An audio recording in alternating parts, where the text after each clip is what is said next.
So welcome everybody, and thank you for joining us for this Song Connections event devoted to Hafez and his poetry.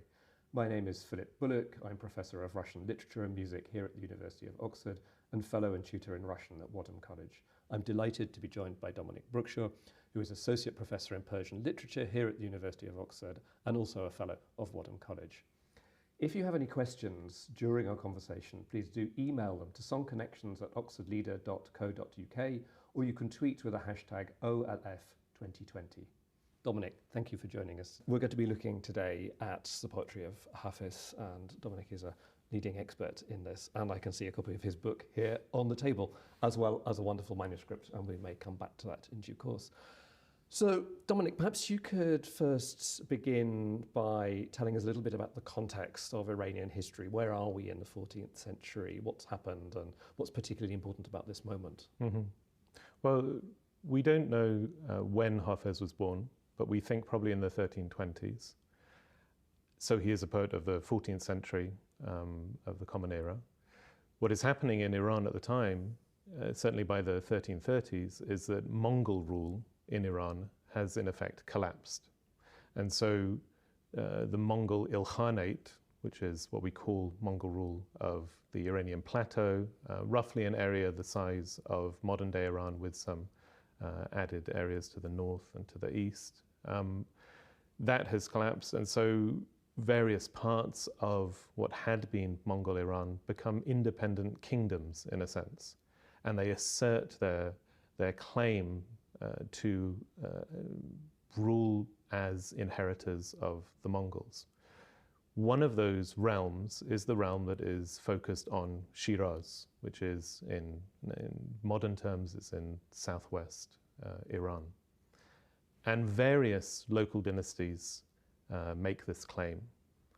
Initially, Hafez starts his career under one called the Injuid dynasty that is powerful in Shiraz and its outlying areas in the 1330s to the 1350s, but they are taken over by another dynasty, a local dynasty that comes slightly from the east part of Iran, from Kerman, from Yazd, and they come and take Shiraz, and they're much more successful in terms of their military power and their political power. And it's under this second dynasty in this post-Mongol period, the Muzaffarid dynasty, that Hafez's career really takes off. And I say career because he has a position at their court for the best part of 4 decades, producing poetry that is there to edify his rulers, to entertain them, to guide them perhaps mystically or spiritually, but also to act as a kind of mouthpiece for their propaganda. How do they see themselves in Shiraz, in its surrounding areas, in southern and then central Iran in the middle of the 14th century? So when we look at the poetry of Hafez, we learn a lot about how they want to be seen. And what do we know about Shiraz as a city? How big is it? How important is it in comparison to other Iranian cities at the time? It's an extremely important place. Shiraz is one of those few cities in Iran in the 13th century that wasn't destroyed by the coming of the Mongols. And so it has a cultural and to a certain extent a local political continuity between the 13th and the 14th, unlike many other places. So it has a cultural importance, it has a religious importance. There's a text written at the end of the 14th century, first in Arabic and then translated by the son of the author into Persian, which celebrates the so-called 1,000 shrines of Shiraz. So it was a very important place in terms of local shrine visitation and pilgrimage. And of course, as we know throughout the world, with such things also comes an economic importance and can come a political importance, which certainly happened in the 14th. But Shiraz is a very important place. Ibn Battuta visited Shiraz, the great North African traveller, visited Shiraz in the 14th century and celebrated its productivity in terms of agriculture, but also the piety of its people, the cleanliness of the streets, the way in which the place was planned, its gardens, etc. And he said it really is second only to Damascus in the eastern part of the Islamic world at the time. So it was a very important place. And what about court life? You've talked about Hafez as a court poet, celebrating the values of the time. What do we know about court life? How did it operate? What were its values? What was he trying to promote in the poetry and celebrate? Well, before we get to the 13th and 14th century, the dominant court form, or in a way genre of poetry in Persian is one that they adapted from Arabic, which is called the qasida, which is a long ode, often written to sensibly celebrate a particular moment, a battle, the birth of an heir, the building of a palace, or some such singular event. By the time you get to the 13th and 14th century, a much shorter form becomes very important in Persian, which is known as the ghazal. It's in some ways similar to the sonnet in English. The ghazal, unlike the qasida that could be 30 couplets in length, is a form that is normally no more than 9 or 10, at least when written by Hafez. But the very interesting thing that Hafez does is that he packs everything that one would normally do in a qasida very often into such a short poem. So we have the same elements. We have the celebration often of the garden in springtime, or of an alluring, beautiful human beloved, leading perhaps into some celebration of wine, whether that's understood mystically or not, and then normally towards something that could be seen as a kind of didactic, at least suggestion by Hafez that one must listen to him when thinking about how to rule, how to govern, how to organize life in the city. But typically Hafez, because he was an important poet, certainly by the time he got to the last decades of his life, at the end of a ghazal, he very often turns and looks back at the poem, addresses himself in the first, or sometimes refers to himself in the third person, and praises his own abilities as a poet, or as someone who produces texts which would have been recited or sung to musical accompaniment.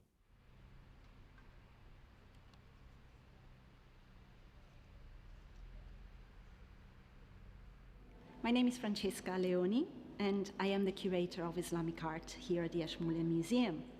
Today we are in the Islamic Middle East Gallery, the Sultan bin Abdul Aziz Al Saud Gallery, which is dedicated to the collection of Islamic art.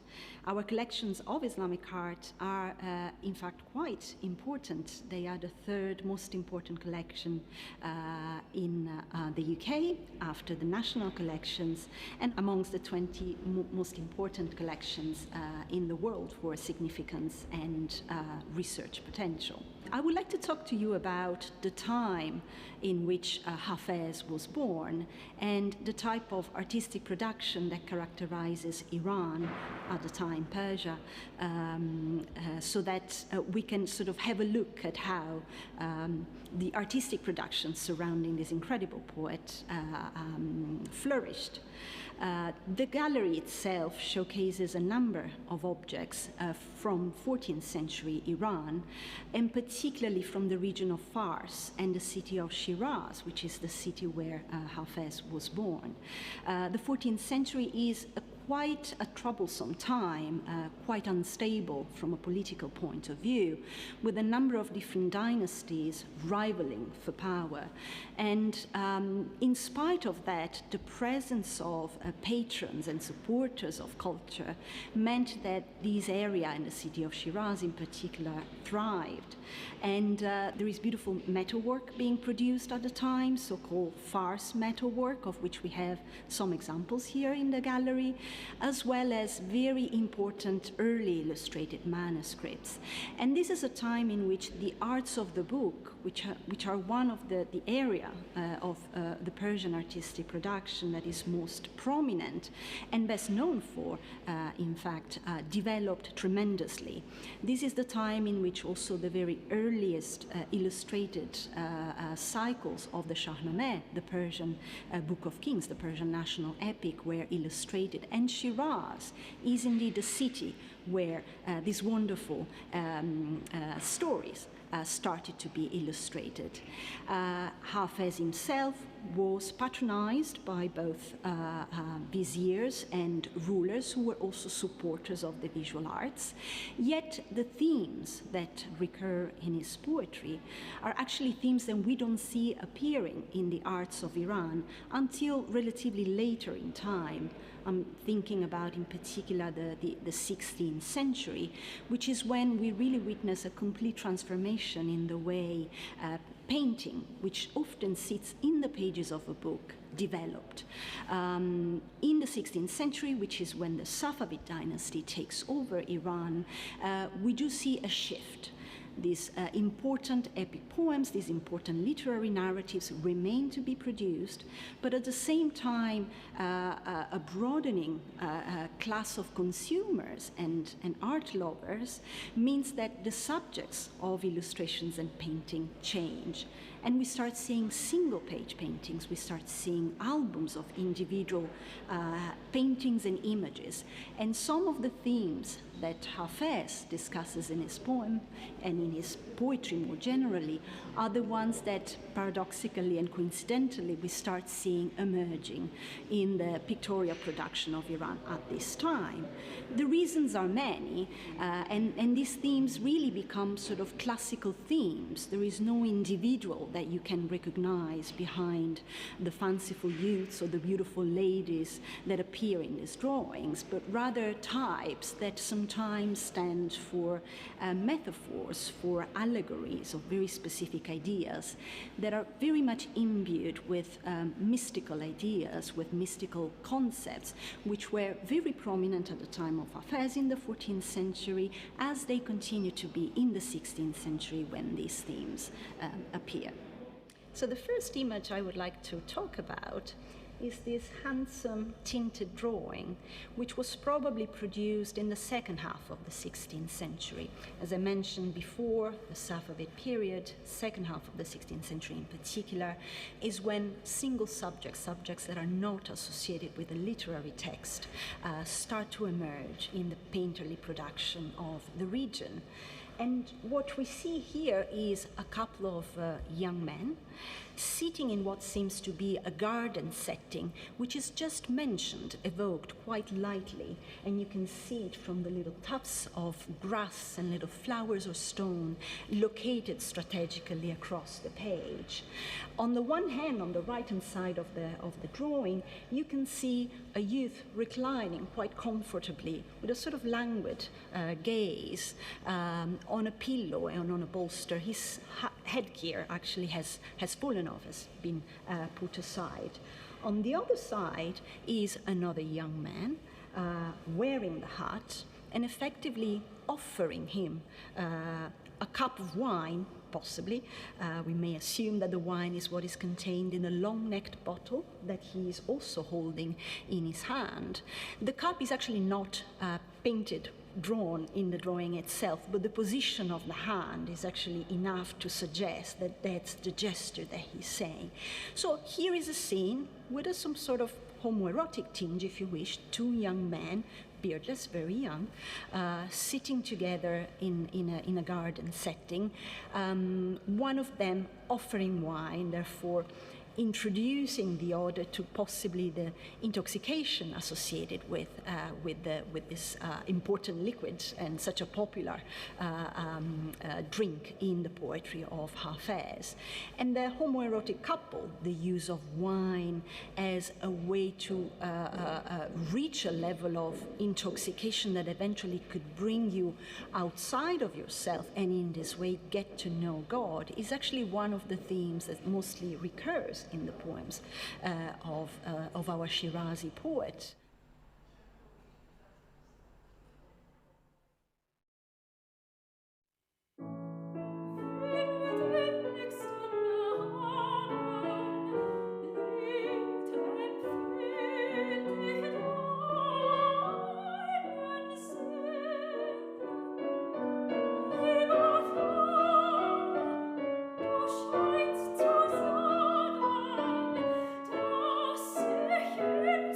Zur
I'm Laudan Nooshin. I'm an ethnomusicologist and musicologist, and I've been researching Iranian music for the last 30 years and more. I'm based in the music department at City University in London, and I'm going to be talking about the Iranian classical music tradition. So the classical music of Iran, or Musiqi Asil Irani, as it's usually referred to in Iran, has been an important vehicle for Persian poetry over many centuries, and particularly for conveying veiled messages that had no other public outlet. Indeed, for many Iranians, listening to the classical music is an important way in which poetry is experienced. In fact, instrumental music without the voice was relatively rare until quite recently. For many lay listeners, a performance without a singer is incomplete, and people often listen to the music primarily for the words. And just as poetry is central to Iranian culture, so the voice has traditionally been central to the Iranian classical tradition. In line with its very contemplative and spiritual nature, the poetry of Hafez has been particularly popular with musicians, together with other medieval poets like Saadi and Rumi, who's known as Maulana in Iran, and sometimes more contemporary poets. So Iranian classical music developed at the royal courts of Iran over many centuries. The historical record is quite sketchy. There are written accounts and iconography, as well as a wealth of theoretical writings from the medieval period and later. But the relationship between these writings and actual musical practice is often unclear. We do know that patronage for musical activity varied a great deal, particularly due to the ambiguous place of music in relation to religion. The repertoire that forms the core of current practice was codified and consolidated during the ghazal period in the mid-19th century by a group of court musicians, primarily Ali Akbar Farahani and his son Mirza Abdullah. So this repertoire, which is known as radif, comprises a body of several hundred short pieces known as gushe, which literally means corner, and each gushe has its own name, which are organized into 12 larger modal groupings known as daska, or sometimes they're called avars for the shorter ones. So the Qajars had come to power in 1785, and Tehran became their capital the following year. So this was very much an urban and a Tehran-based tradition. But the radif also includes melodies and rhythms drawn from oral tradition and from different parts of Iran, including regional folk tunes. The mid-19th century was also a time of increased contact between Iran and Europe, and some have suggested that these musicians were seeking to create a more organized musical corpus following European models. So this repertoire, the radif, forms the basis for an improvisational tradition that was and still largely is transmitted orally from master to pupil. And when I say master, this music was indeed largely a male preserve, although there are occasional and rather intriguing references in the historical record to women, often the mothers or sisters of male musicians, as preservers and transmitters of the tradition, but rarely as performers at that time. So what started as a courtly music began to move into the public domain in the early 20th century with the gradual arrival of public concerts and sound recording, and later broadcasting, all of this effecting a kind of democratization of the classical music. But for much of the early 20th century, this music remained in informal and private spaces, including the homes of wealthy aristocratic music lovers, and there are accounts of legendary all-night performances.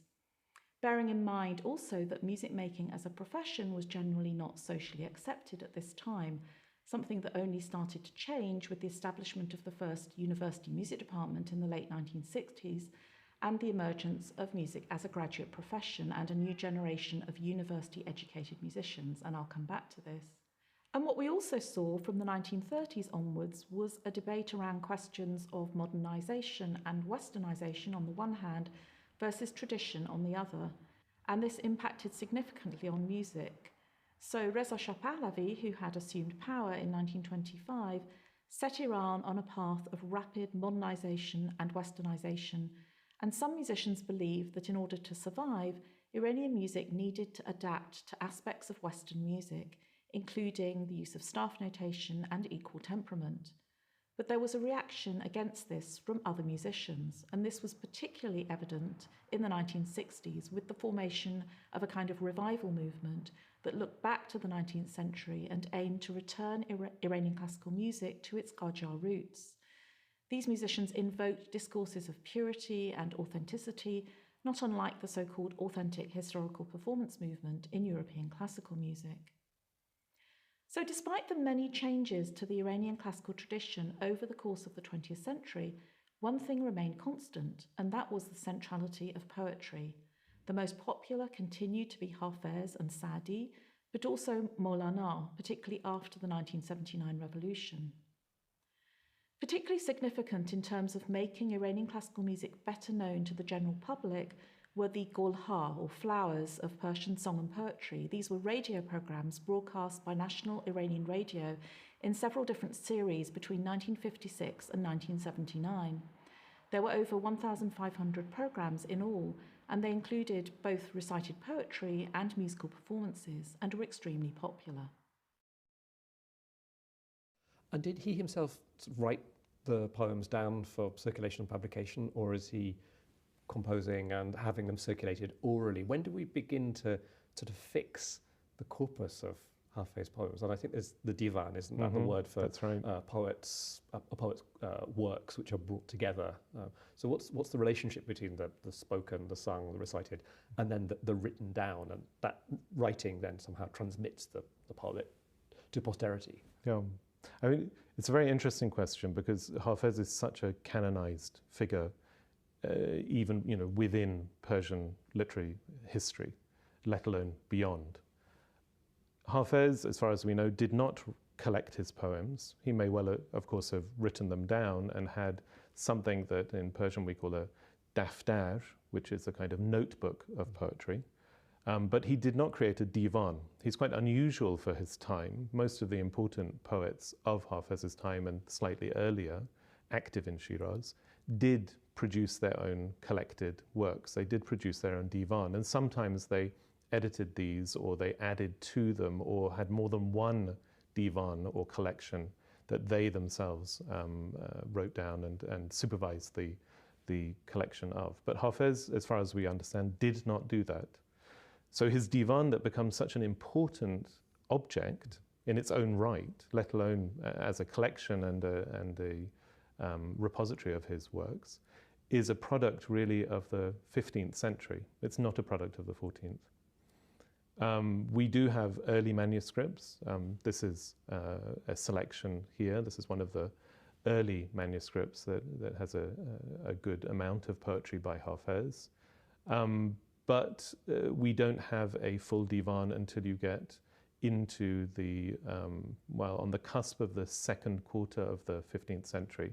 So about 30 or even 40 years after his death. And it's said to have been brought together by a younger associate of his. But no, he didn't, as far as we understand, collect his divan. Perhaps he assumed quite rightly he was famous enough not to have to do that. Others would do it, or his poems would be anthologized and would be collected elsewhere. Earlier on, you talked a little bit about the themes of Hafez's poetry, and for those of us who know him only through translations into German or imitations, I think we recognise wine and the beloved and the pleasure. How does that fit with the religious culture at the time? Because what you're talking about sounds quite, if not secular, then certainly very worldly. How does this fit with questions of spirituality and faith and belief? Well, by the time you get to the 14th century, Persian poetry, especially in the ghazal form and certain other lyric forms, has a very, even by that point, a very long-standing relationship with mysticism in Islam, which is often referred to as Sufism. So when Hafez produces his ghazals, they very often have lent themselves and are still interpreted by many to be very fundamentally mystical, even though they still bear that texture of pre-mystical Persian poetry, because it emerged as a form that was to do with court life in a way that was not linked to spirituality per se. But what Hafez very cleverly does is really plays with these two.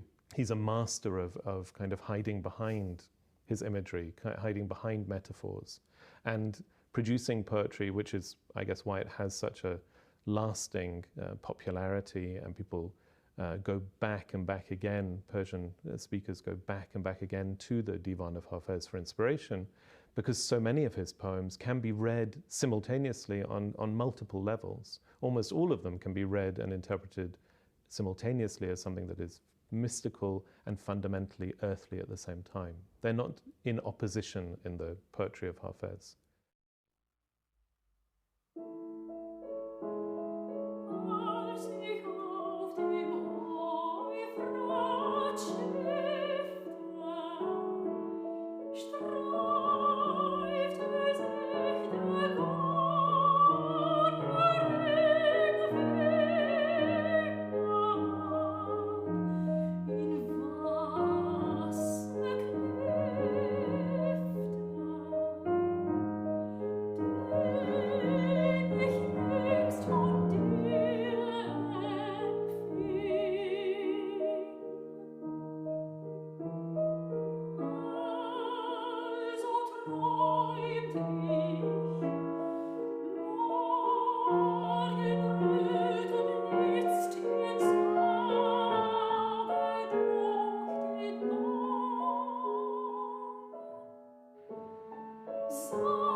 This beautifully dressed youth, as you can see from the object that he's holding in his hand, is a cupbearer, the sari, which is one of the most frequently mentioned male figures in the poetry of the Shirazi poet.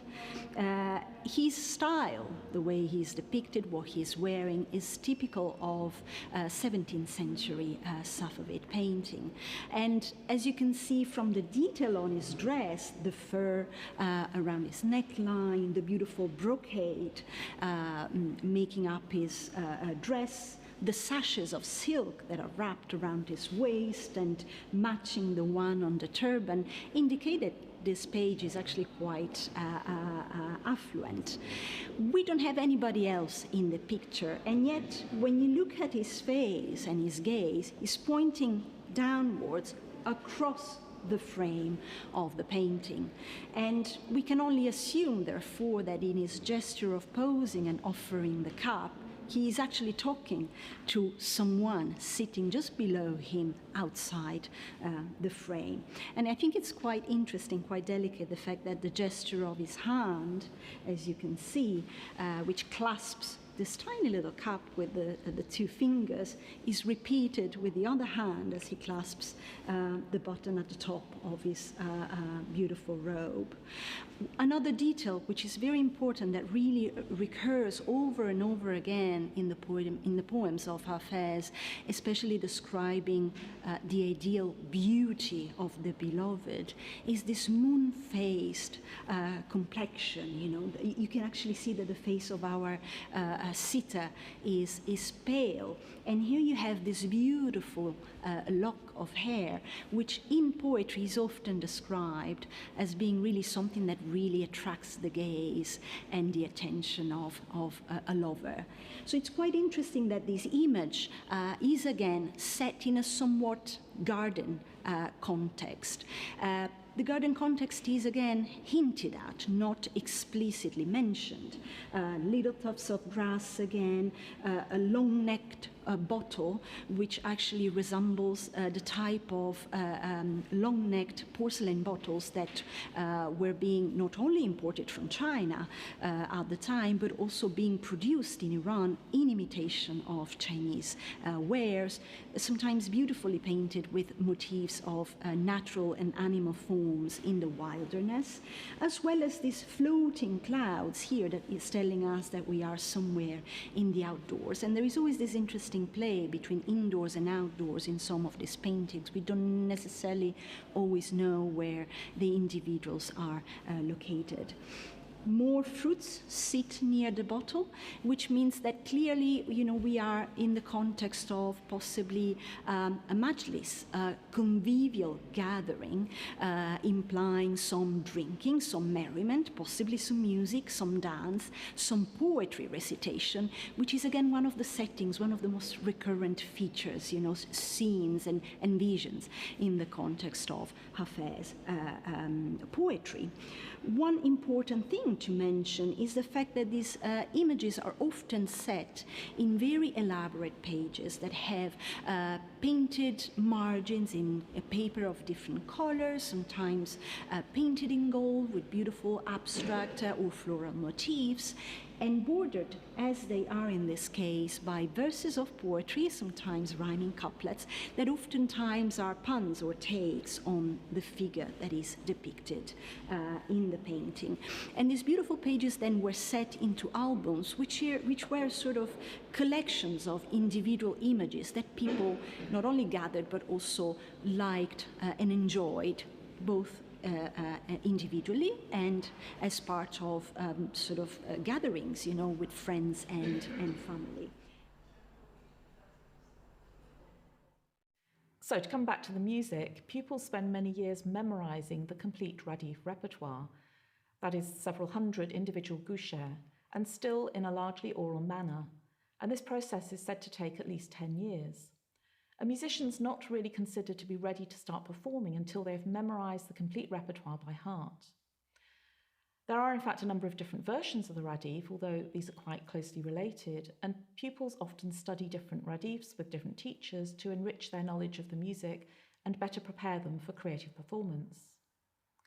So the radif itself is never performed as such, but memorized so that it becomes a starting point for creative performance, rather like a standard jazz tune in jazz perhaps. Musicians often invoke the image of the nightingale when talking about creativity. The story goes that the nightingale is a bird that never repeats itself, supposedly, in song, and the idea is that the Iranian musician should also be a source of ever new interpretations of the repertoire. And on one level, this is true. Every performance is unique. At the same time, the music is in no way what one might call free improvisation.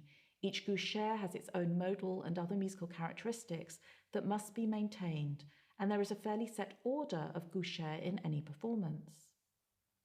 Western staff notation had arrived in Iran by the early 20th century, and some sections of the radif were notated for the purpose of tutor books and so on. But it wasn't until the 1960s that the complete repertoire was notated and published, initially in a lavish book funded by the Ministry of Culture.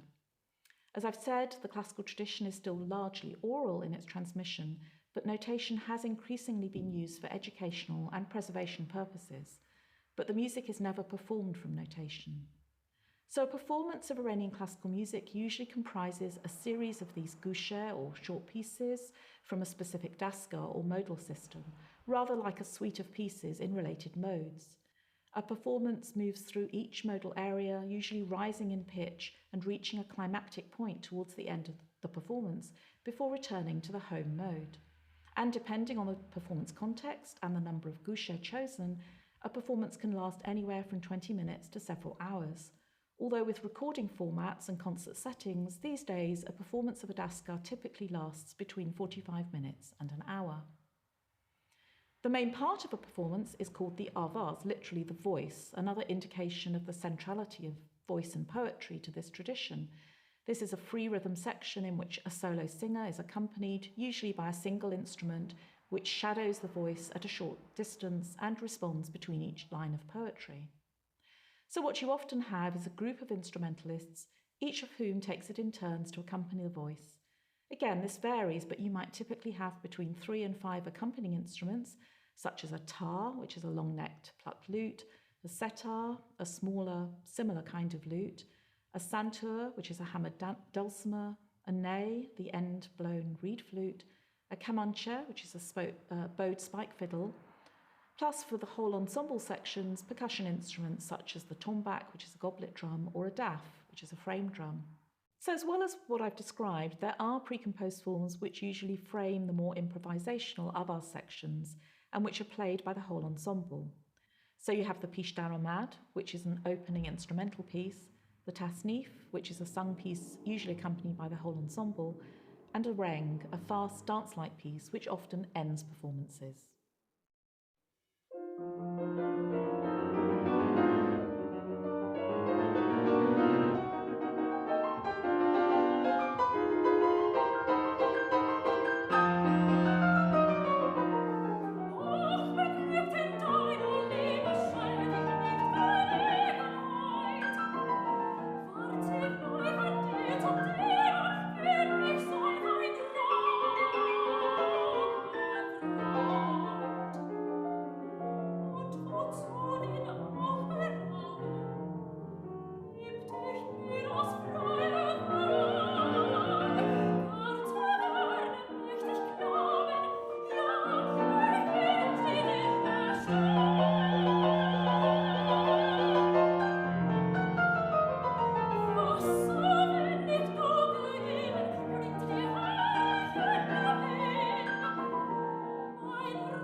Some of the themes that we have discussed so far were very long-lasting in the pictorial traditions associated with the Persianate world.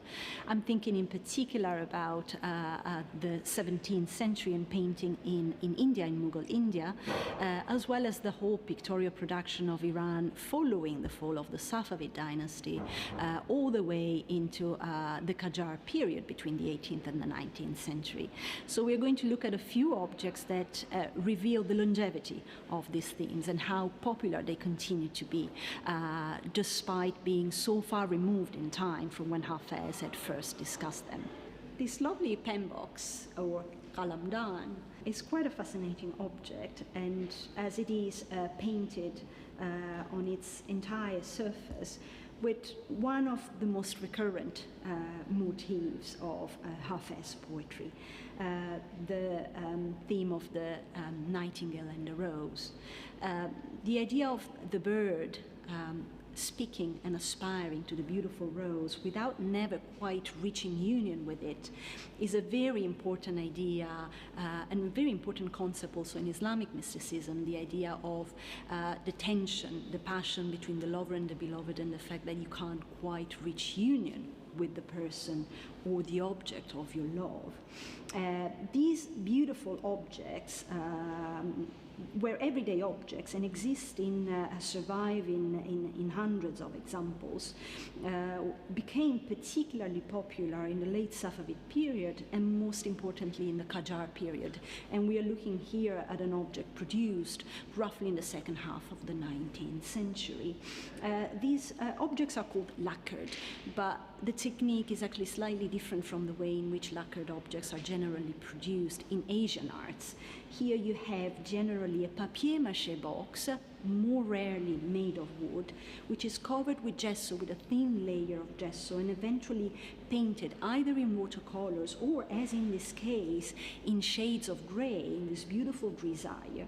And it also has some wonderful flickering details of gold that capture the light as the object gets moved around, and is eventually coated with a layer of varnish to seal the painting and make it resistant to usage. And as you can see, there is a compartment that slides on the side, which is where pens were inserted And these were objects that were owned by everybody, really, everybody who could afford an object of this kind, the more elaborate kalamdan, bearing the signature of the most prominent artists of the time. So our last but not least of the themes that find presence in Hafez poetry, but also in many other literary texts, is the story of Yusuf. Yusuf is the paragon of male beauty, a symbol of the beloved and the lover. And in these two beautiful friezes, which were produced in the 19th century under the Qajar dynasty, we actually have a section of the Quranic version of the story illustrated here. The story of Yusuf is also known from the biblical text, the Old Testament. It is one of many brothers who gets sold by his envious, jealous brothers as a slave, and eventually is hired as a slave at the court of the Pharaoh of Egypt. He attracts the attention of the Pharaoh's wife, and she tries to seduce him, but he rejects, and therefore he gets thrown into prison.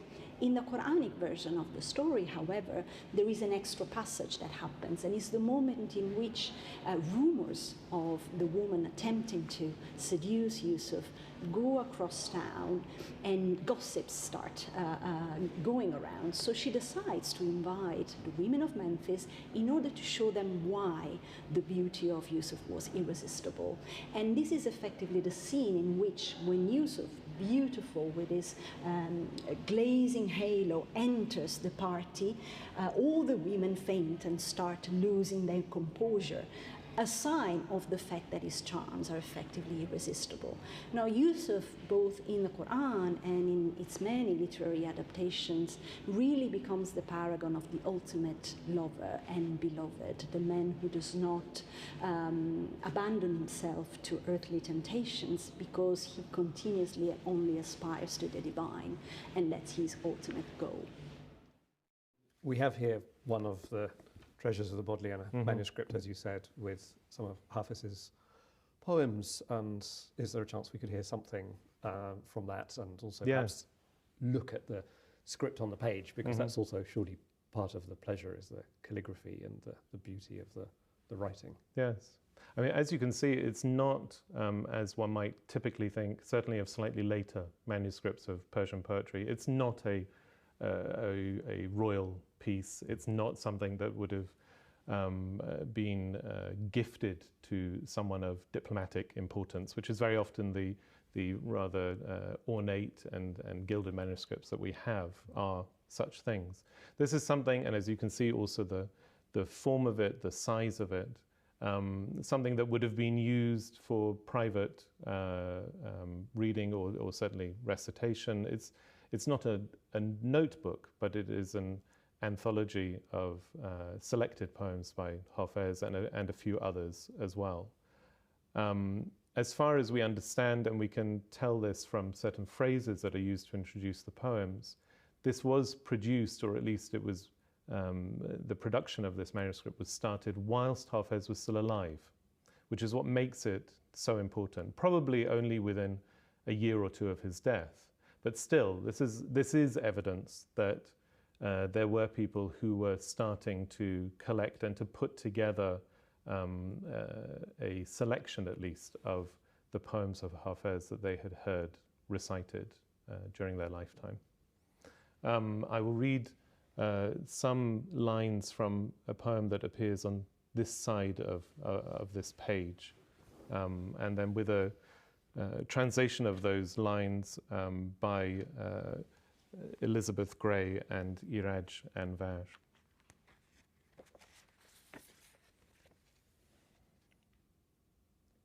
گلعذاری ز گلستان جهان ما را بس، زین چمن سایه آن سرو روان ما را بس.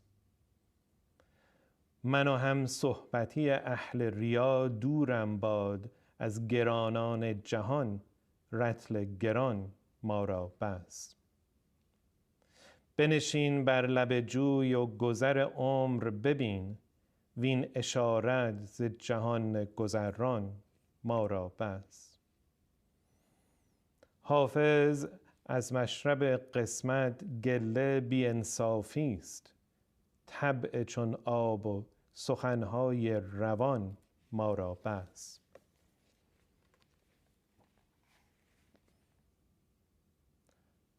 A rose-faced one from the world's garden is enough for us. In the field, the shade of that flowing cypress is enough for us. May I never be intimate with hypocrites. Of the world's weighty things, a heavy cup is enough for us. Sit by the stream's edge and watch life pass by. This sign from a passing world is enough for us. Hafez, it is unjust to complain about the wellspring of your fate. A nature like water and flowing ghazals are enough for us. Well, thank you, Dominic. I'm not quite sure that was enough for us, and I'd love to hear much more. But in the time we've had, thank you for taking us back to 14th century Shiraz and helping us escape, if only for a moment, from 21st century Oxford. Thank you very much indeed. Thank you.